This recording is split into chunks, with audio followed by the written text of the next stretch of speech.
Muy buenos días, hermanos. Así como hemos leído en esta mañana en el primer libro de Samuel, capítulo 7, así que vamos a ir abriendo nuevamente en este capítulo, pero nos compete realmente el versículo 3 hasta el 17 en esta mañana. Hemos considerado en el sermón anterior hasta el versículo 2 y hoy vamos a iniciar este sermón desde el versículo 3. Bueno, el título del sermón para el día de hoy es Solo por gracia, reconociendo al verdadero rey de la historia. Solo por gracia, reconociendo al verdadero rey de la historia. No olvidemos que el propósito teológico de este libro es presentar al verdadero rey soberano, que es Dios, que es Yahweh, Jehová. Y en el pasaje que hoy hemos tenido como lectura congregacional, en el pasaje de hoy hemos visto que el Señor usó a Samuel y lo va a hacer y lo vamos a ver en esta mañana, nuevamente al reconsiderar este pasaje, que Dios utilizó a Samuel como profeta, como juez y sacerdote, para demostrarle a Israel que nadie más que Yahweh es el rey y que solo Él era la razón por la cual ellos estaban vivos. Dios utilizó a Samuel como un profeta, como juez, como sacerdote, para demostrarle a Israel que nadie más que Yahweh, que Jehová es su rey, y que solo era por Él que ellos estaban vivos. Por tanto, para nosotros en esta mañana debemos reconocer que se debe únicamente a lo que el Señor es y hace, es que llegamos a este punto de nuestra vida. Eso es lo que tenemos que reconocer nosotros en esta mañana, a la luz del pasaje que vamos a considerar nosotros hoy. Debemos reconocer que se debe únicamente a lo que el Señor es y hace, es que hemos llegado a este punto de nuestra vida. Y creo que al mirar nuestra vida desde hoy hacia atrás, es necesario y debemos hacer y reconocer que Dios es el soberano, que Dios es el que hace y es en nuestras vidas. Y a modo de introducción, o por lo menos para entrar nuevamente en el contexto, solamente leamos el versículo 2 del capítulo 7 que hemos tenido en nuestro sermón pasado, donde dice: desde el día que llegó el arca al Kiriat Jearim, pasaron muchos días, 20 años, y toda la casa de Israel lamentaba en pos de Jehová. Hemos visto, ¿no?, que se acuerdan esa gran disputa que había, como jugando al ping-pong, ¿no? Como esas películas de antes, ¿no? ¿Se acuerdan? Los tres chiflados se pasaban algo que se quemaba y se pasaba el otro de mano en mano. Y así tenían el arca del Señor, ¿se acuerdan? El arca del pacto. Lo tenían de mano en mano porque las atrocidades que estaban sucediendo en cada pueblo eran terribles. Por lo tanto, los filisteos decidieron otorgarle nuevamente al pueblo de Israel el arca del pacto. Pero el hecho de que el pueblo filisteo le haya otorgado nuevamente el tener el arca del pacto, tener el mobiliario, no quería decir que los filisteos le dejaron a ellos, ya, bueno, está bien, hagan ustedes sus vidas y se termina todo. No. Ellos siguieron bajo, podríamos decir, la gestión de los filisteos.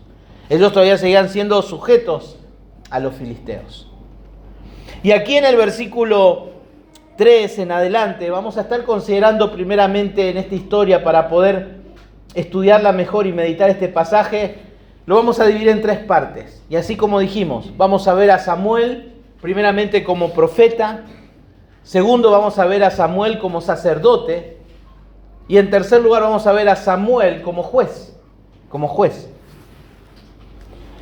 Comienza y terminaba el versículo 2 diciendo que 20 años pasó desde el versículo 2 al versículo 3. 20 años hay de diferencia. El pueblo terminó la historia del sermón pasado con que Israel se lamentaba en pos de Jehová. Ahora, vamos a considerar este lamento. ¿En qué consistía este lamento? ¿Era un lamento porque por su pesar? ¿Era un lamento de arrepentimiento?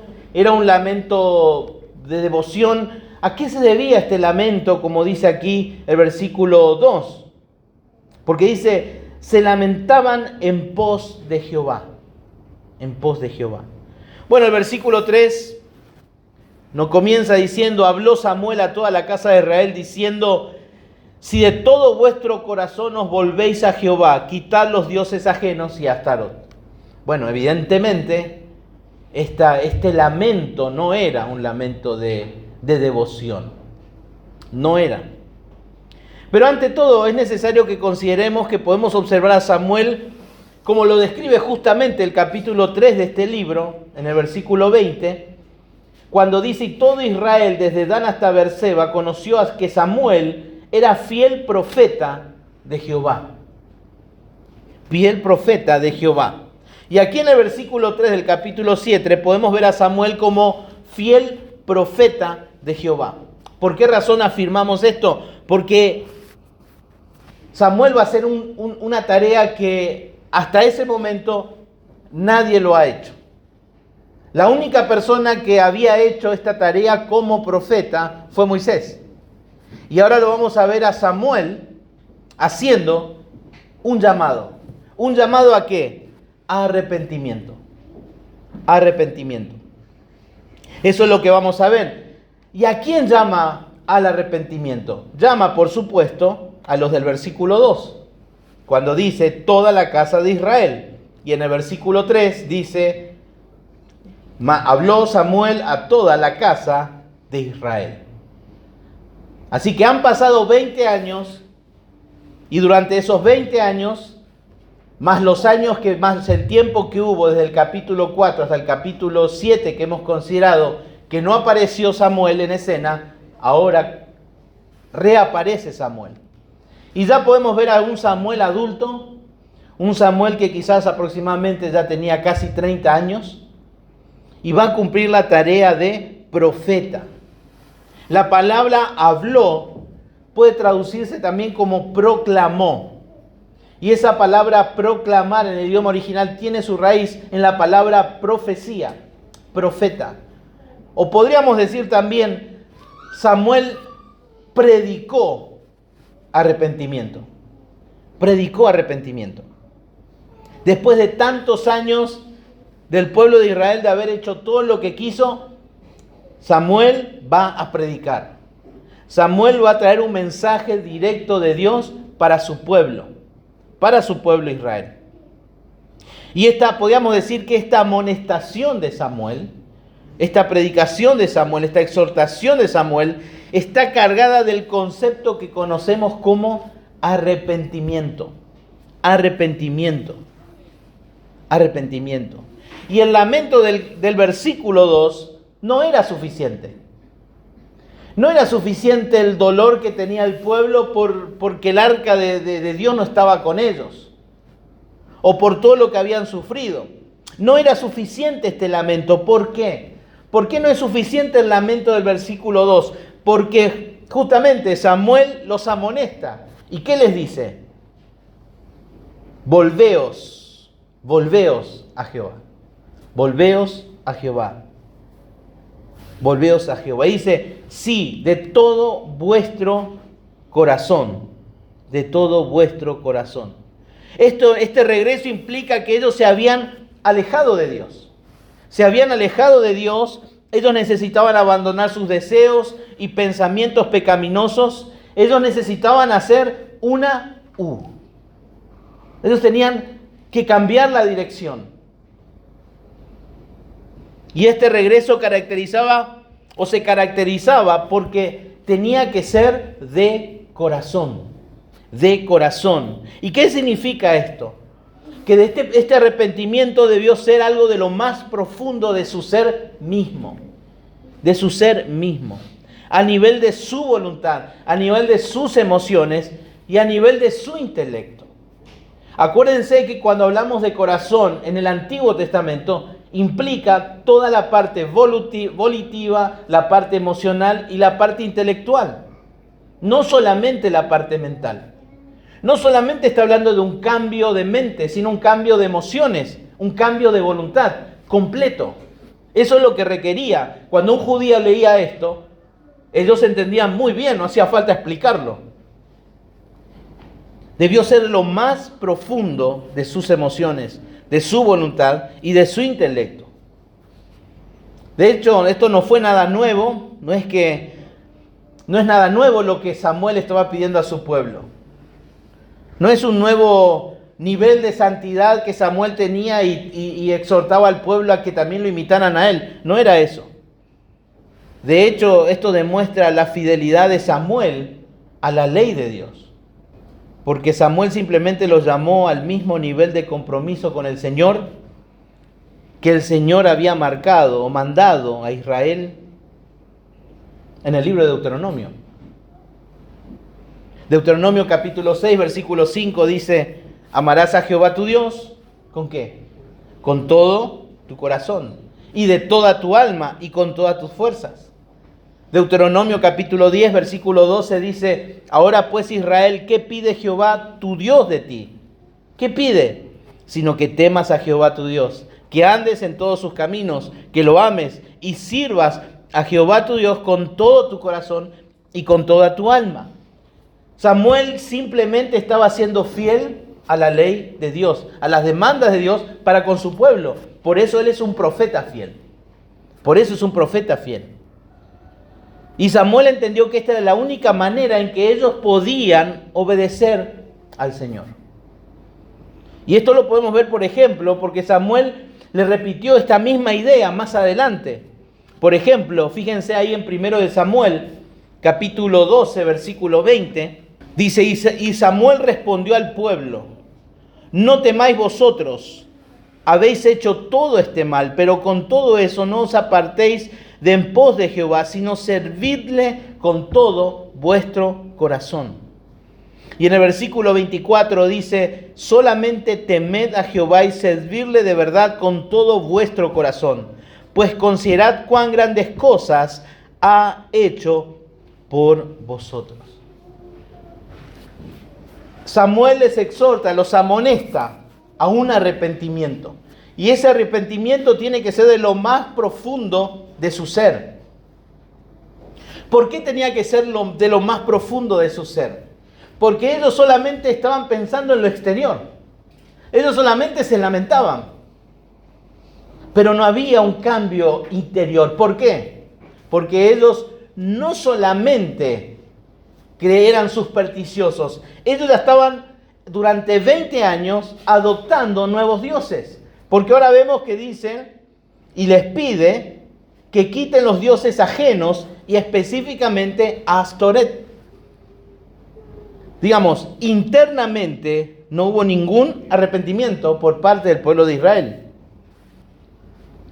Qué distinto, ¿no? Como encontramos en 1 Tesalonicenses, allí los hermanos en Tesalónica, en capítulo 1, versículo 9, cuando dice el testimonio de ellos.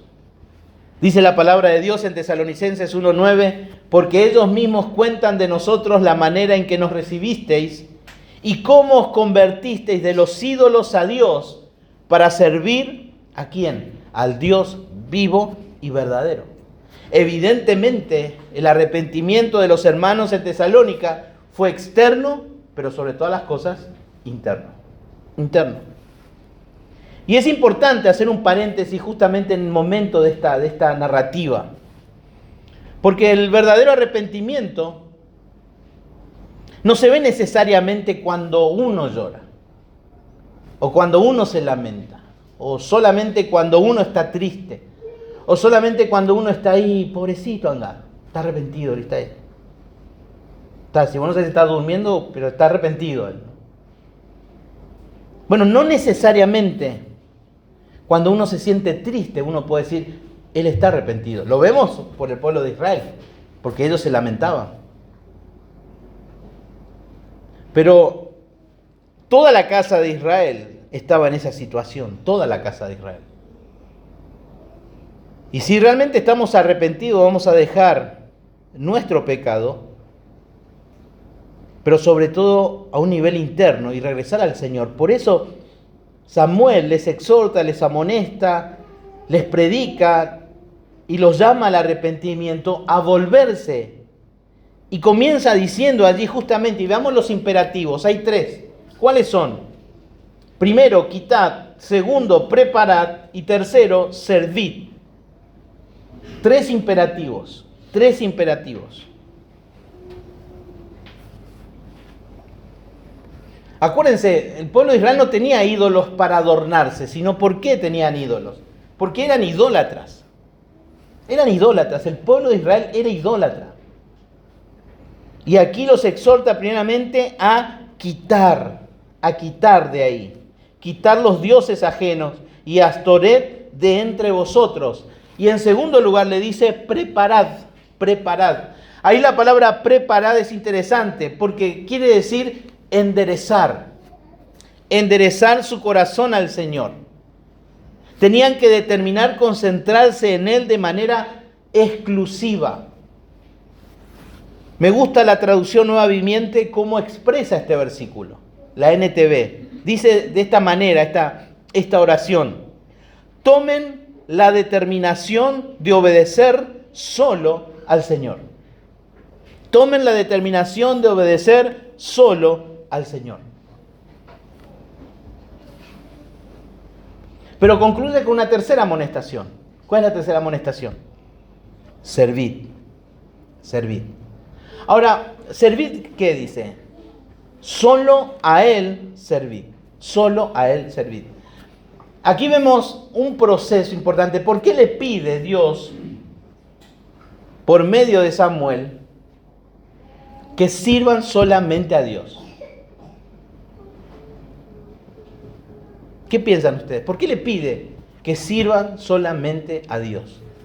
Porque estaban sirviendo a otros, exactamente. Lo que Samuel estaba haciendo con su predicación, con su amonestación, estaba ayudando en la santificación al pueblo. Es lo que nosotros conocemos con ese proceso de santificación. En cierto modo, estaba haciendo ese proceso de restauración. Porque ellos tenían muchos dioses en sus corazones. ¿Qué tenían que hacer? Quitarlos. Y después poner en sintonía el corazón y obedecer. Y luego todo eso que quitó tenía que ocupar algo en su corazón, para que no vuelvan a venir esos dioses. ¿Quién es el que tenía que ocupar? Dios. Y esa es la manera justamente también en cómo Dios obra hoy día. Por eso un arrepentimiento no es suficiente estar triste. No es suficiente llorar. Tiene que haber algo, tiene que suceder algo. Ahora subí en Efesios capítulo 4, versículo 22 al 24. Y Pablo justamente nos enseña cómo debe ser ese proceso. Dice el versículo 22, en cuanto a la pasada manera de vivir, primero, ¿qué hay que hacer? Despojados del viejo hombre. Podríamos decir acá, quiten los dioses ajenos. Dice que está viciado conforme a los deseos engañosos y renovados en el espíritu de vuestra mente. Y el versículo 24 dice, y vestíos del nuevo hombre. Nosotros podríamos decir, solo a Él servid. Creados según Dios en la justicia y santidad de la verdad. Aquí Pablo está presentando o definiendo cómo es ese proceso. Es el proceso que se conoce como el quitar y poner. Uno llega a su trabajo con la ropa sucia. ¿Qué haces? ¿Te quedas todo el día con la ropa sucia? No. Te bañas y después ¿qué haces? Te pones ropa limpia. No te quedas desnudo. Te pones ropa limpia. Y en el proceso de santificación es así. Tengo que quitarme lo que está mal. Pero no es suficiente eso. No es comprometerse a decir solamente, no lo voy a hacer más. Estoy muy triste, me lamento por haber hecho esto. Y termina ahí. No, hay que hacer algo para reemplazar eso. Y Pablo da un ejemplo, versículo 25. ¿Cómo es esto, Pablo? Dice, por lo cual, ¿desechando qué?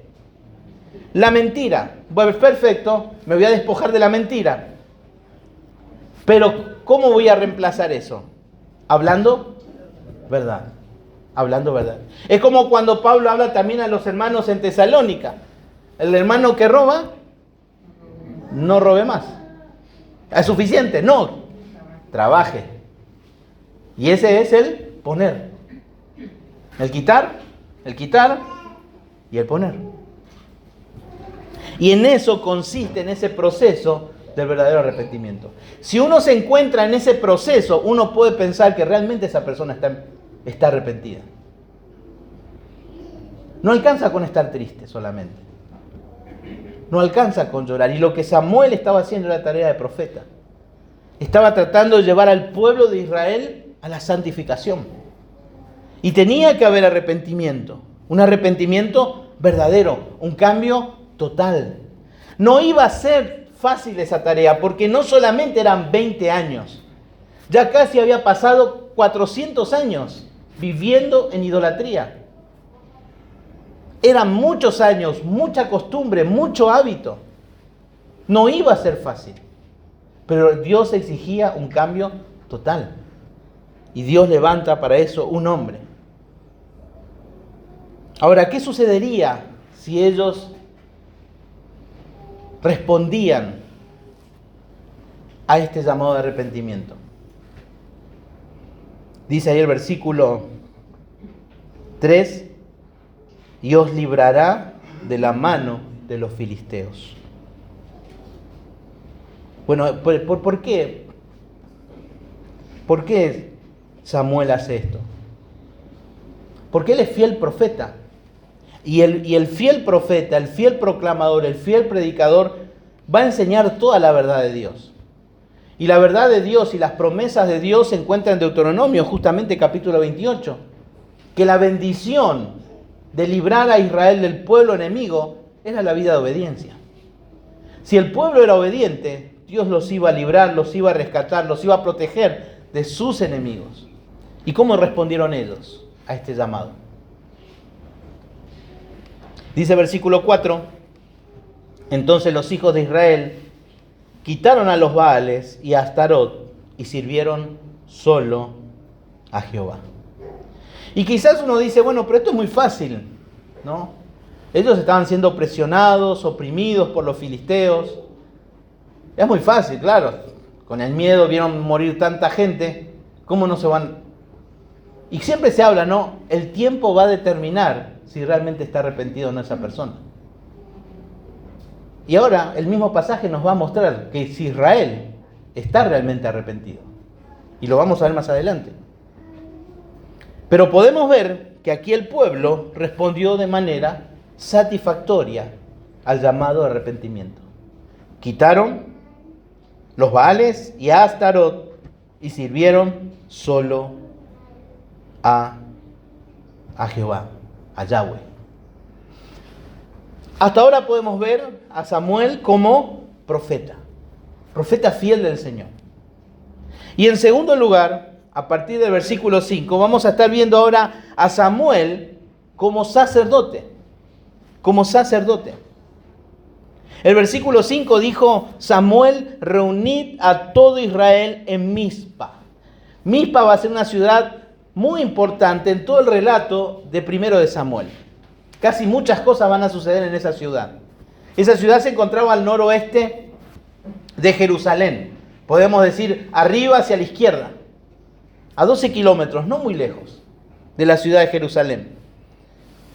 Y allí dice, en el versículo 5, y yo oraré por vosotros a Jehová. Y yo oraré por vosotros a Jehová. Y aquí Samuel podemos decir que actúa como Moisés actuó muchos siglos atrás. Muchos siglos atrás. Por ejemplo, Números, capítulo 21, versículo 7, cuando Israel pecó y confesó su pecado, Moisés oró por ellos. Y ahí en Números 21:7 dice, Entonces el pueblo vino a Moisés y dijo: hemos pecado por haber hablado contra Jehová y contra ti. Ruega a Jehová que quite de nosotros estas serpientes. Y Moisés oró por el pueblo. Oró por el pueblo. Ahí Moisés actuó como sacerdote. ¿Por qué? Porque intercedió por su pueblo. Y aquí podemos ver a Samuel intercediendo también por su pueblo. Y podemos ver ese patrón, digamos, ese modelo, ¿no? Cuando un pecador se arrepiente, un hombre obediente ora por él. Pasó con Israel y Moisés, ahora pasa con Israel y con Samuel. Ora por el pecador arrepentido. Ora por el pecador arrepentido. Y esto nos recuerda algo, hermanos, que hay un intercesor. Y eso fue lo que fue Samuel. Es lo que fue Moisés también. Un intercesor por su pueblo. Y bueno, nos lleva a pensar, ¿no?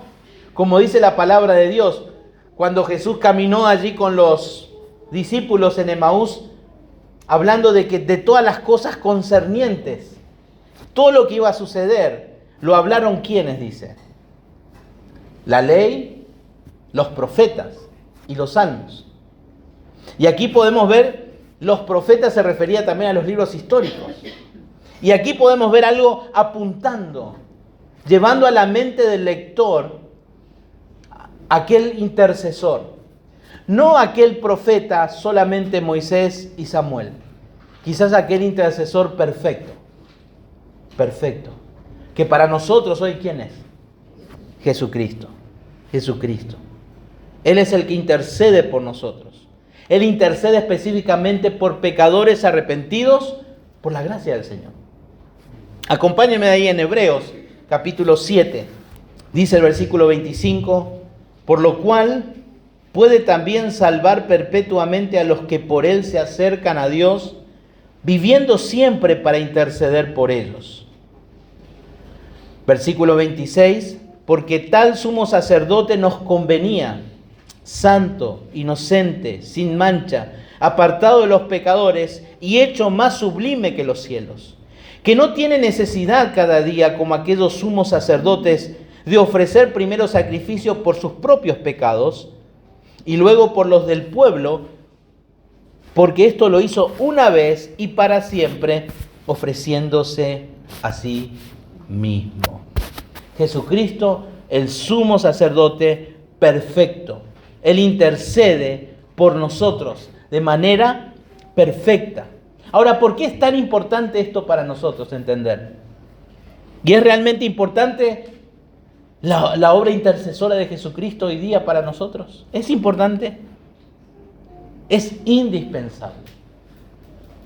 ¿Por qué? Porque la obra intercesora de Cristo nos protege de las acusaciones. ¿De quién? De Satanás. De Satanás. Primero de Juan, capítulo 2, versículo 1 dice: hijitos míos, estas cosas os escribo para que no pequéis. Y si alguno hubiera pecado, abogado tenemos para con el Padre, a Jesucristo el justo. Esta es una de las verdades teológicas que sostienen nuestra seguridad de salvación. Porque hay alguien que intercede por nosotros. Y es a través de la obra intercesora de Cristo, el Señor ora para nuestra fortaleza espiritual. Samuel oró por la fortaleza espiritual del pueblo. ¿Por qué? Porque sabía que iba a venir luchas. Sabía de dónde estaba saliendo Israel. De la idolatría. De la idolatría. Por lo tanto, Samuel ora por su pueblo. Porque el pueblo lo necesitaría. La salvación es preservada. ¿Por qué es preservada nuestra salvación? Porque hay Él, por supuesto que es obvio, la obra del Espíritu Santo y la promesa del Padre. Pero también, como alguien dijo, por las peticiones del Hijo. Por las peticiones del Hijo. ¿Se acuerdan Pedro y el Señor?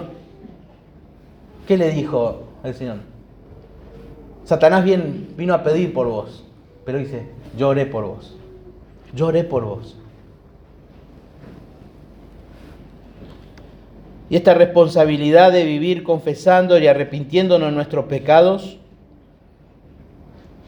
es fundamental, pero necesitamos a un intercesor para estar fortalecidos diariamente en esa lucha. Imagínense, luchamos con nuestro pecado, nos arrepentimos, nos quitamos, nos ponemos, pero Dios no nos deja solo aún. Jesucristo sigue orando por nosotros en esa tarea del quitar y poner. Quitar y poner. Y yo estoy seguro que acá muchos de ustedes, como yo, luchamos con muchas cosas que nos quitamos y nos ponemos para no volver a hacer, y sabemos que es una lucha terrible, a veces frustrante. Bueno, aquí hay esperanza, aquí está la bendición de que Jesucristo intercede por nosotros. Intercede por nosotros. Y esto es un consuelo, hermano, para cada uno de nosotros en esta lucha. El versículo 6 dice, y se reunieron en Mizpa. Y dice, y sacaron agua. Y la derramaron delante de Jehová. Pero dice, ¿qué es lo que están haciendo este pueblo? Están tirando agua, están desperdiciando. ¿Qué está haciendo el pueblo? ¿Por qué hicieron esto? ¿Por qué tiraron tanta agua? Bueno, sacar agua y derramarla delante de Jehová era una simbología. Era una simbología. O en otras palabras, ellos estaban derramando su corazón como agua en penitencia delante de Jehová. Esa fue la respuesta del pueblo. Estaba angustiado. Vieron su pasado, vieron su presente y estaban angustiados. Porque el mensaje había penetrado lo más profundo de su corazón. Porque la palabra de Dios es viva y eficaz. Pero ¿por qué decimos que han derramado su corazón como agua en penitencia? Hay dos versículos, por ejemplo en Salmo 22:14, este salmo mesiánico, donde dice, he sido derramado como aguas. Y allí el salmista está expresando estas palabras en medio de una gran angustia, de un gran dolor. He sido derramado como aguas. Luego Lamentaciones, capítulo 2, versículo 19. Bueno, el nombre del libro ya lo dice todo, ¿no? Lamentaciones. Dice, versículo 19, 2:19, levántate, da voces en la noche, al comenzar las vigilias.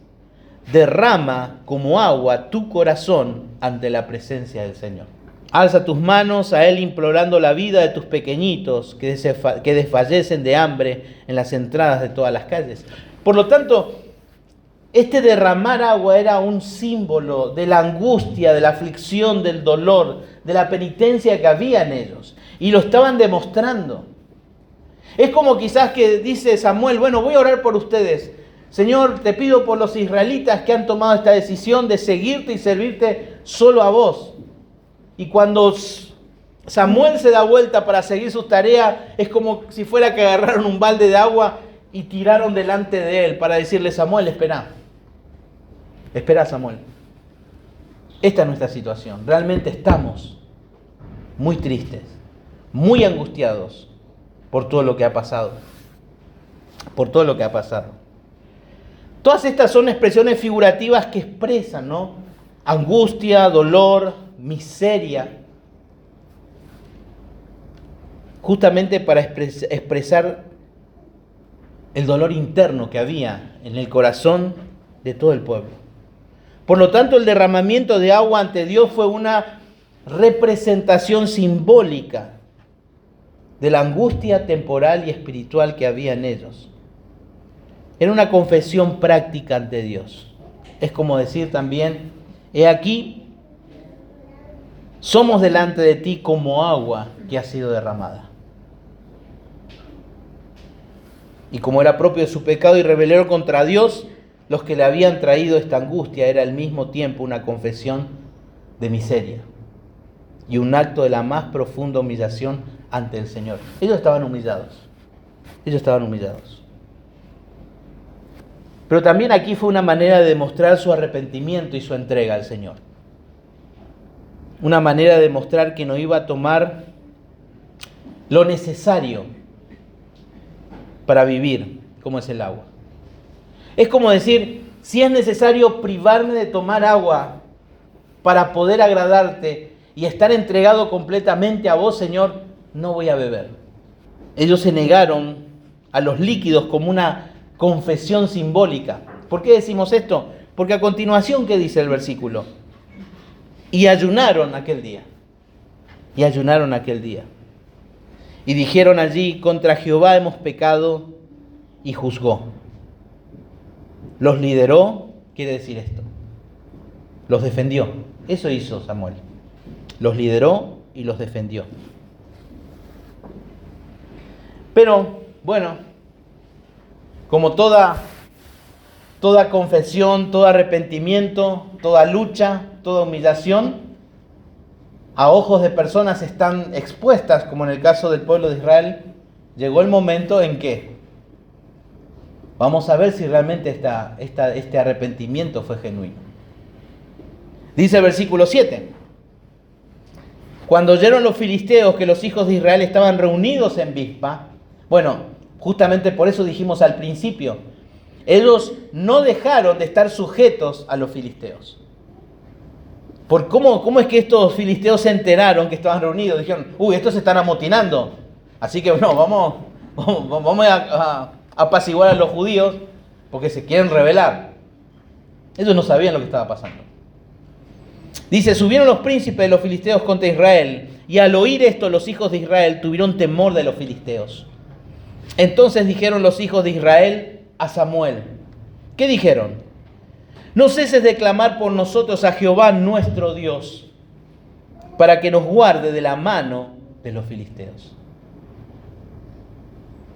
Hermanos, ¿cuál es la diferencia de estas palabras con las diferencias encontradas en el capítulo 4?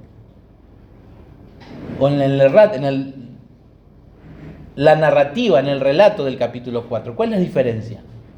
¿Qué hizo el pueblo de Israel? ¿Se acuerdan lo que hicieron? ¿Cómo sé que ellos se arrepintieron? Ellos llevaron el arca cuando... Ellos llevaron el arca, supersticiosamente. ¿Y ahora qué dicen ellos? Oren ¿a quién? A nuestro Dios. ¿Para qué dice? Para que nos guarde de la mano de los filisteos. Hubo un cambio.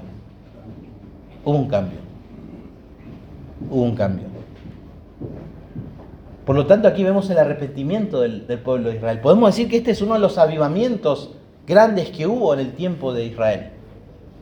Ya no estaba confiando en un mobiliario, ahora estaba confiando en aquel que simbolizaba ese mobiliario, que era Dios. Samuel, orá por nosotros. Orá para que no muramos, por supuesto que tenemos miedo. Orá para que nuestro Dios nos guarde. ¿De la mano de quién? De los filisteos. Y el versículo 9 dice, y Samuel tomó del cordero, un cordero, de leche, y lo sacrificó entero en holocausto a Jehová.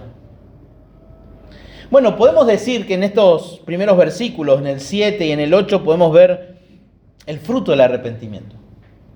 El fruto del arrepentimiento. Ya no depositaron su fe en un mobiliario, sino en aquel que representaba ese mobiliario. Dios. Ahora, vemos que Dios, versículo 8 dice, ¿se acuerdan que nosotros habíamos leído allí en el versículo 3, donde dice, Dios librará de la mano de los filisteos? Esta es la segunda evidencia de por qué realmente el pueblo de Israel se arrepintió. ¿Por qué razón? Fíjense al final del versículo 10. Mas Jehová tronó aquel día con gran estruendo sobre los filisteos, y los atemorizó y fueron vencidos delante de Israel. Y saliendo los hijos de Israel de Mizpa, siguieron a los filisteos, hiriéndolos hasta abajo de Bet-car. Aquí vemos la evidencia, pero no por lo que se veía en los israelitas, sino en la protección de Dios ante el ataque de sus enemigos. ¿Por qué razón? Porque Dios había dicho tanto en Deuteronomio como acá, que el verdadero arrepentimiento va a ir acompañado ¿de qué? De protección de Dios. Protección de Dios. Y eso es lo que daba la seguridad al pueblo. ¿Por qué? Porque Dios es un Dios que no miente. Dios es un Dios que no miente. La liberación de Dios requería una relación real y no algo ritualístico. Algo real. Dios libró a Israel de los filisteos no cuando llevaron el arca como amuleto, sino cuando quitaron, ¿qué cosa? Los ídolos de su corazón. Ahí experimentaron la protección de Dios. Cuando sirvieron únicamente a Dios.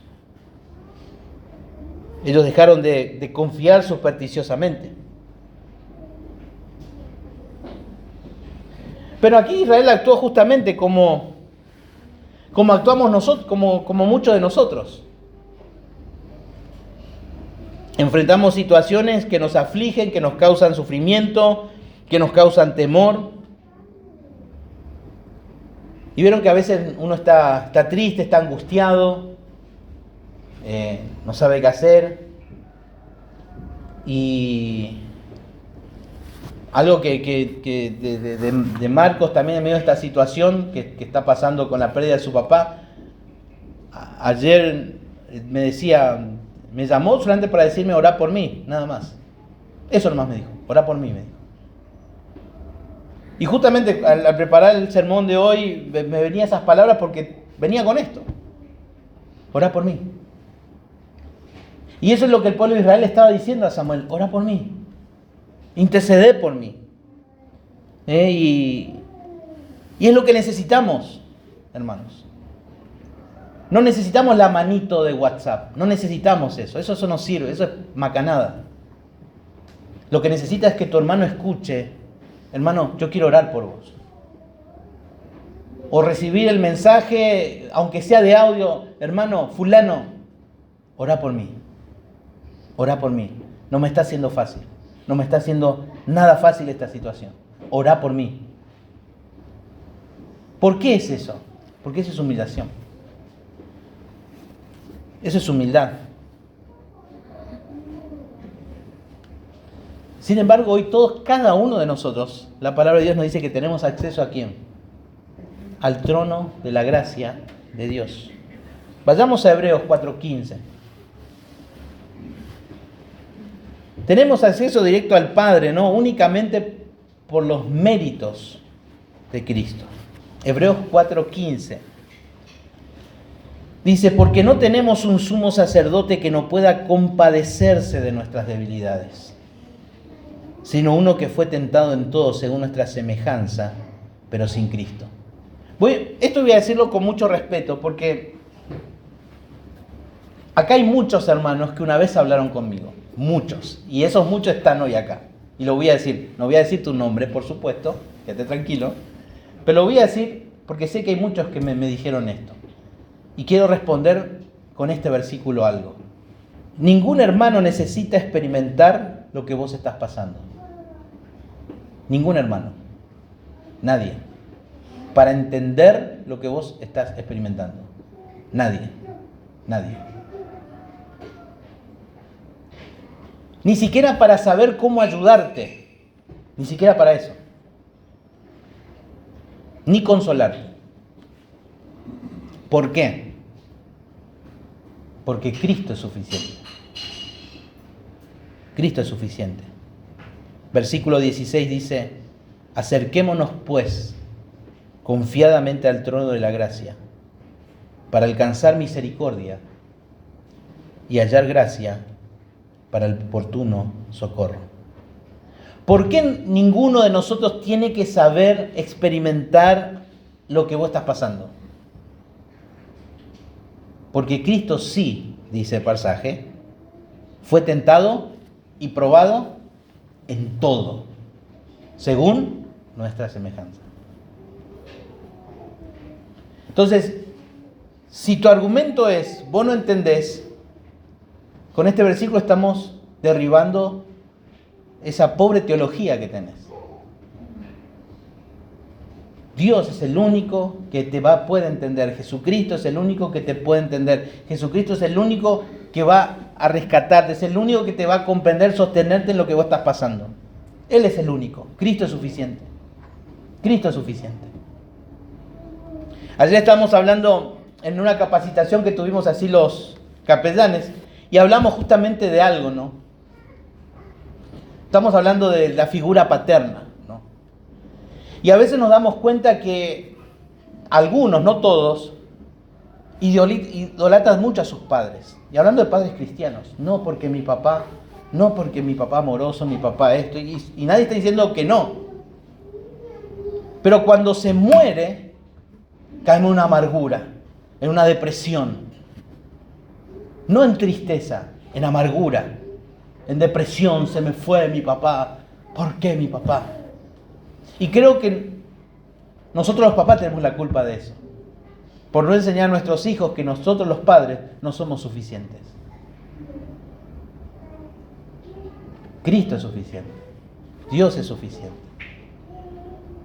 Y si que vos querés salir de lo que estás luchando, Cristo es suficiente. No busques excusas. Cristo es suficiente. Cristo es suficiente. Y la gracia apunta a la capacidad que el Señor nos da de manera inmerecida para ayudarnos en nuestra debilidad frente a la tentación. Es como decir, Señor, ayúdame. Porque solo vos me entendés. Qué fácil la oración, ¿no? Señor, ayúdame. Porque vos solo me entendés. No me entiende el pastor, no me entiende Valdir, no me entiende Pablo, no me entiende mi esposa, no me entiende mi esposo, no me entiende mi consejero. Pero vos sí, Dios. Vos sí me entendés. Vos sabés por lo que estoy pasando. Ayúdame. Ayúdame. Y el versículo 2 dice, y Samuel tomó un cordero de leche y lo sacrificó entero en holocausto. ¿A quién? A Jehová. ¿Por qué hizo ese holocausto? ¿Por qué? Y bueno, porque el versículo 4 dice que se arrepintió el pueblo de Israel. Y en el versículo 6 vemos que el pueblo confesó su pecado y ahora Samuel ofrece un sacrificio. En otras palabras, y escuchen hermanos esto, este sacrificio del versículo 9 era el resultado del arrepentimiento de Israel. Esto no fue un ritual solamente. No fue un ritual solamente. Fue una expresión, una demostración del arrepentimiento de Israel. Está hablando de una expresión de adoración externa. Samuel estaba adorando a Dios como intercesor, porque era su tarea como sacerdote, adorar a Dios, ¿por qué? Por la obra perfecta que estaba haciendo en la vida de los israelitas. Dios les dio arrepentimiento. Ellos confesaron sus pecados, se arrepintieron y Samuel adora a Dios. Por eso, hermanos, cada ofrenda, cada canción, cada acción obediente debe ser el resultado de un corazón arrepentido. Si cantamos es porque estamos arrepentidos de algo. O porque reconocemos su grandeza. Tiene que ser el resultado. Si no hay eso, es hipocresía. Así como el pueblo de Israel se lamentaba. Una vida sin arrepentimiento, pero demuestra adoración, es lo más abominable para Dios. Lean en sus casas Isaías capítulo 1, versículo 11 al 17. Es abominación. Actos obedientes que no vienen de una vida que deja el pecado son hipocresía. Es una adoración falsa como la de los escribas y fariseos ahí en Mateo 23. Y hermanos, seamos sinceros, caemos muy fácil en esto siempre, todos caemos eso. Versículo 9 decía allí, y tomó el cordero de leche y lo sacrificó entero en holocausto a Jehová, y clamó Samuel a Jehová por Israel, y Jehová le oyó. ¿Por qué sucedió esto? ¿Por qué Dios le oyó? Porque dijo Dios, bueno, ahora sí yo puse a mi pollito, a Samuel ahí, a él le voy a escuchar siempre y él va a actuar. Y yo siempre le voy a hacer caso a Samuel, porque él es mi hombre. No, Dios obró, ¿por qué? Porque Dios es fiel. No porque el pueblo lo merecía, no porque Samuel lo merecía, sino porque Dios es fiel. Dios prometió y lo hizo. Él es fiel a sus promesas. A sus promesas. Dijimos qué diferencia había en el capítulo 4. El pueblo gritó porque habían muerto más de 30.000 personas. Pero aquí podemos ver en el versículo 10 que el Señor les da la victoria a ellos. No tuvieron que gritar ellos. No tuvo que gritar el pueblo de Israel esta vez. Dios tuvo que gritar con gran estruendo. No sé, cayó un rayo, los mató a todos. No sabe qué pasó, pero fue algo sobrenatural, algo milagroso en ese momento. Algo sobrenatural.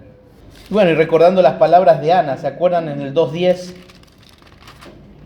Delante de Jehová serán quebrantados sus adversarios, y sobre ellos tronará desde los cielos.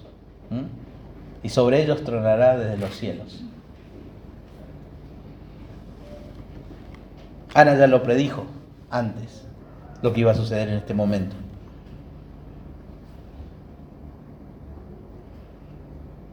Pero es interesante, ¿no? Dice que lo oyó.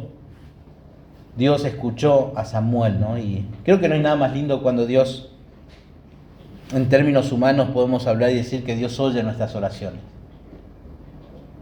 Efesios 6:18 dice: orando en todo tiempo, con toda oración y súplica en el Espíritu, y velando en ello con toda perseverancia y súplica por todos los santos. Tenemos que orar unos por otros. Tenemos que orar. Pero no olvidemos, hermanos, que debemos reconocer que se debe únicamente a lo que el Señor es y hace que hemos llegado hasta este punto en nuestra vida. ¿Por qué digo esto nuevamente y lo repito? Porque en el versículo 12 encontramos la médula espinal de toda esta narrativa. Cuando dice: y tomó Samuel una piedra y la puso entre Misma y Sen, y le puso por nombre Ebenezer, diciendo: hasta aquí nos ayudó Jehová. Es la médula espinal, el caracú de toda esta narrativa. De toda esta narrativa. Ahí Ebenezer quiere decir la piedra que ayuda, o el ayudante que es una piedra.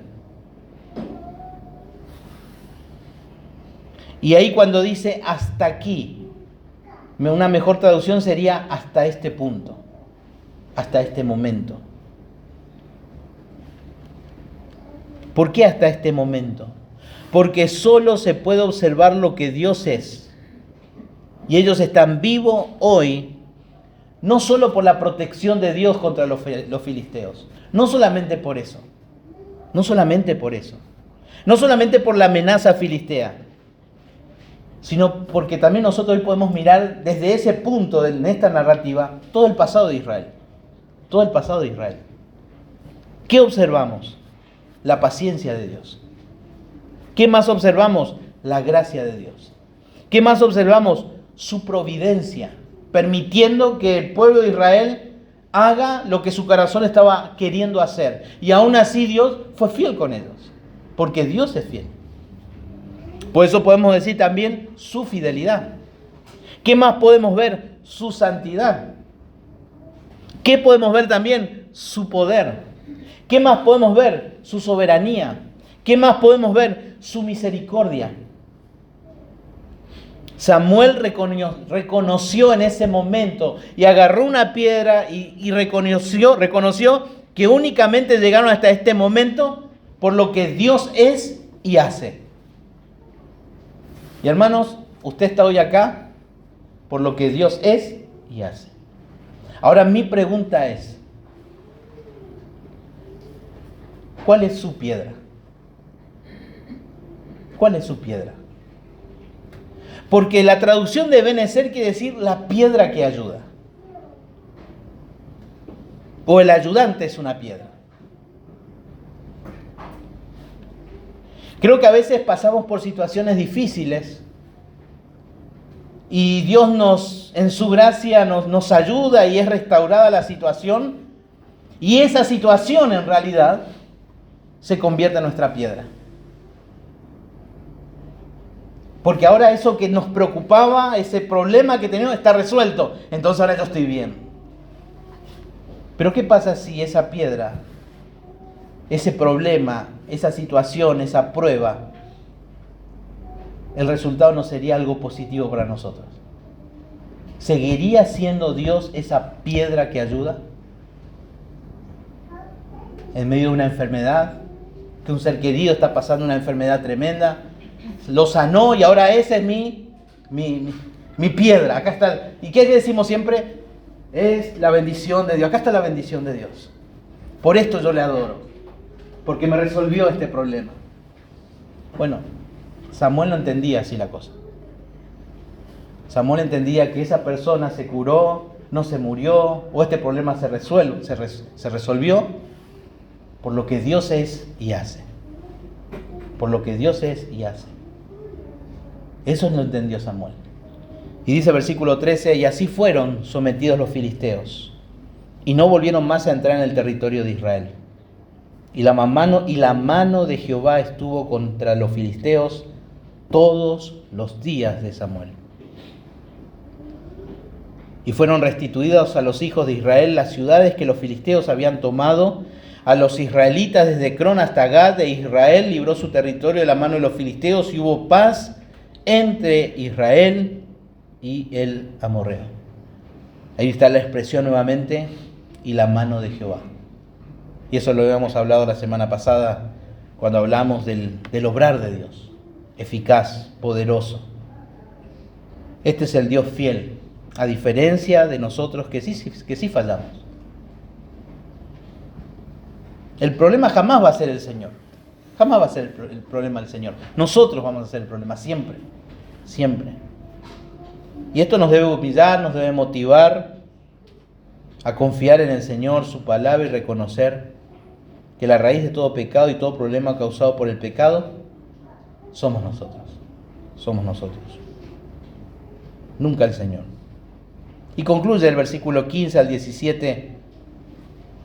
Ya no a Samuel como profeta, ya no como sacerdote, ahora como juez. Y dice, y juzgó Samuel a Israel todo el tiempo que vivió.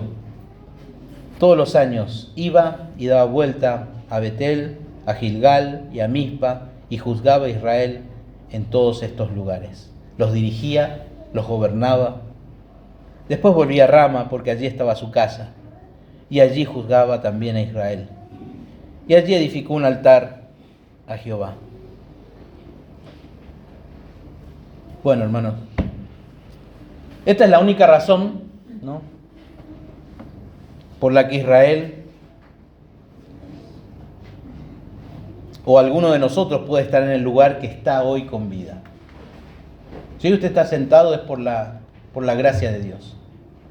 Y esa gracia se ve en que Él es el único Rey soberano sobre toda la historia. No hay otro. No hay otro. Si hoy estamos vivos, es porque Dios nos ha dado todo. Nos ha dado todo. Y si no tenés todo, es porque también Él decidió no darte todo.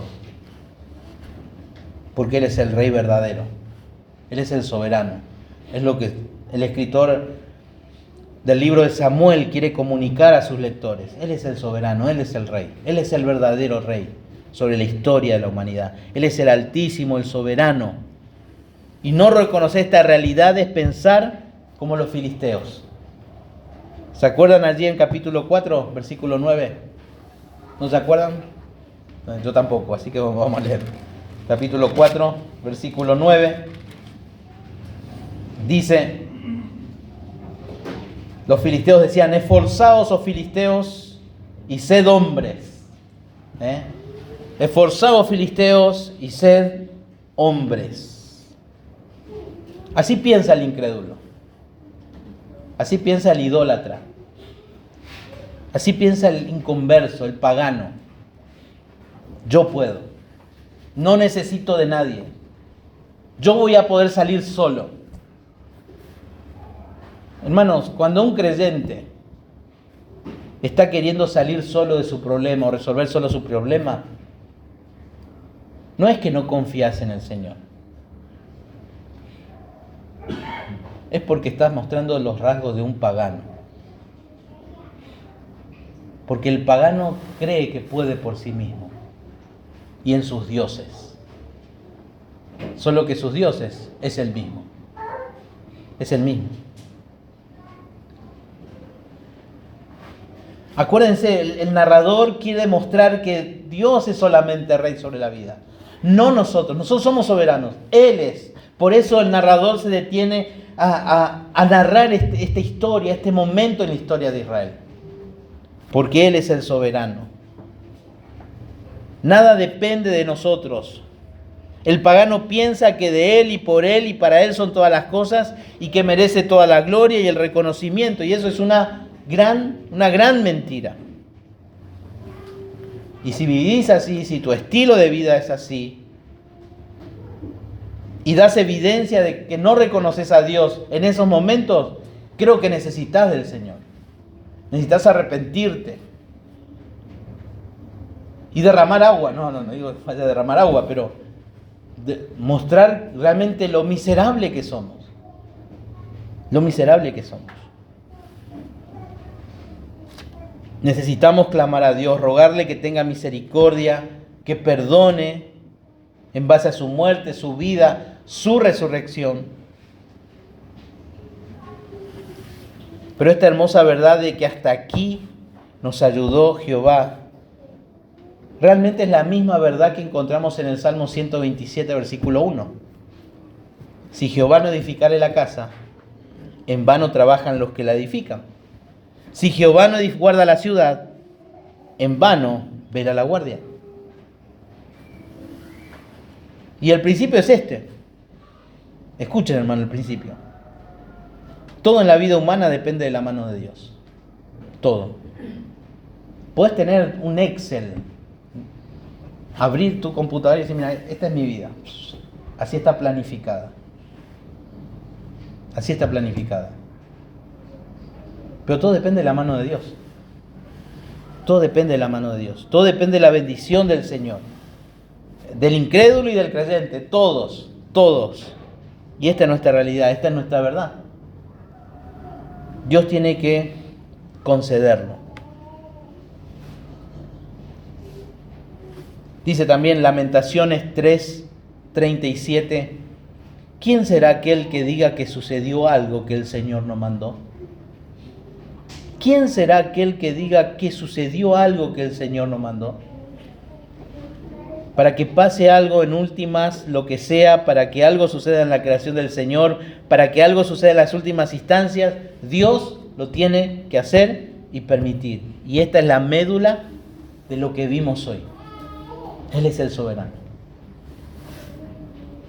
Es lindo decir, hasta aquí nos ayudó, pero para poder decir hay algo que necesitamos reconocer, que Dios es soberano, que Él es el dueño de todo, que Él es el Señor de todas las cosas. Y para que algo pase, Dios lo tiene que hacer. Y así como Samuel lo reconoció, que la ayuda de Dios contra los filisteos fue lo que el pueblo necesitaba, la ayuda de Dios. Así también debemos reconocer la ayuda de Dios y esforzarnos. Y esforzarnos para ser obedientes por su gracia. Por su gracia. Y esto nos debe motivar a vivir en gratitud, a agradecerle, darle todo el crédito. Por eso debemos reconocer que se debe únicamente a lo que el Señor es y hace, que es que hemos llegado hasta este punto en nuestra vida. Y si no lo hicimos, creo que necesitamos reconocer ese pecado y confesarlo al Señor, por no reconocerle como el Rey. Y hoy vamos a participar de estos símbolos. No es una piedra, pero es el pan, símbolo del cuerpo del Señor molido en la cruz por nuestros pecados, y la copa que es símbolo de esa sangre, de esa vida derramada para redención de nuestras vidas. Y eso nos tiene que animar, reconocer, este es un memorial. Hermanos, pensá en todas las pruebas y vicisitudes de la vida que has pasado y Dios en su gracia pudiste salir satisfactoriamente. ¿Por qué cosa estás alegre? ¿Solamente porque Dios te lo resolvió? ¿O por lo que Dios realmente es e hizo en ese momento? Que Dios bendiga su palabra en esta mañana. Padre Celestial, gracias te damos por la vida. Gracias, Señor, por tu palabra. Pedimos por cada uno de nosotros, Señor, en este día. Conoce nuestro corazón. Quisiéramos reconocer, Señor, reconocer en nuestra vida al verdadero Ebenezer. Ayúdanos a seguir meditando en nuestra vida desde este momento en el pasado y ser humildes ante ti y reconocer que solamente tú eres la piedra que sostiene, la piedra que ayuda, la piedra que afirma en nuestras vidas. Gracias, Padre, por las bendiciones que tenemos en Cristo. Gracias por darnos la oportunidad a través de tu palabra poder conocerte cómo procedes, cómo actúas. Y ayúdanos, Señor, en la medida que vayamos leyendo este libro y meditando en él, reconociendo que tú eres el verdadero Rey de la historia. Pero también pedimos que seas el Rey en nuestra vida personal, nuestro soberano. Padre, así queremos encomendar todas estas cosas en tus manos. En el nombre de Jesús. Amén.